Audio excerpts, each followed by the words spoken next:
ഈ sofa controversy വിജയുടെ ടി.വി.കെ പാർട്ടിയെ വിട്ടു പോകൂല എന്ന് തോന്നുന്നു.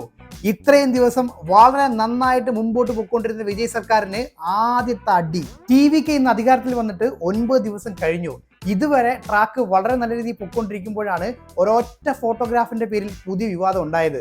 ടി.വി.കെ കൗണ്ടമ്പാളയം എം.എൽ.എ കനിമൊഴി സന്തോഷിനെതിരെയാണ് ജനരോഷമുണ്ടായത്. അധികാരികളെ വീട്ടിലേക്ക് വിളിച്ചു വരുത്തി ഒരു മാടമ്പിയെ പോലെ താനൊരു വലിയ സോഫയിലിരുന്ന് മറ്റുള്ളവരെ പ്ലാസ്റ്റിക് കസേരയിൽ ഇരുത്തി എന്നുള്ളതാണ് വിഷയം. ജനാധിപത്യ രാജ്യത്ത് പ്രത്യേകിച്ച് വിജയുടെ ടി.വി.കെ പാർട്ടിയുടെ ഭാഗത്തു നിന്നും ഈ രീതിയിലുള്ള ട്രീറ്റ്മെന്റ് കണ്ടതോടെ ജനങ്ങൾ പ്രതികരിക്കാൻ തുടങ്ങി.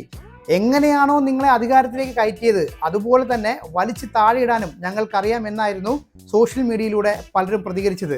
പക്ഷേ ഈ ഒരു കാര്യത്തിൽ എം.എൽ.എയുടെ ഭാഗത്തു നിന്നും ഒരു പ്രതികരണം ഉണ്ടായിരുന്നു. രാഷ്ട്രീയത്തിലേക്ക് വരുന്നതിന് മുന്നേ അവരൊരു അസ്ട്രോളജറായിരുന്നു. പുതിയ എം.എൽ.എ ഓഫീസിന്റെ വർക്കുകൾ നടക്കുന്നത് കൊണ്ടാണ് അവരുടെ ഈ ഒരു ഓഫീസിലേക്ക് അധികാരികളെ വിളിച്ചതെന്നാണ് എം.എൽ.എ വെളിപ്പെടുത്തിയത്. ഓഫീസിന്റെ പണികൾ തീർന്നാലുടൻ അങ്ങോട്ടേക്ക് ഉടനെ ഷിഫ്റ്റ് ചെയ്യുമെന്നും എം.എൽ.എ പറഞ്ഞിട്ടുണ്ടായിരുന്നു. ആളുകൾ ഇത്രയധികം വിശ്വാസം അർപ്പിച്ച് ജയിപ്പിച്ച ഒരു പാർട്ടി ആണെങ്കിൽ പോലും ജനാധിപത്യ വിരുദ്ധമായിട്ട് എന്തെങ്കിലും കണ്ടു കഴിഞ്ഞാൽ ഇതുപോലെ ശക്തമായി പ്രതികരിച്ചിരിക്കും.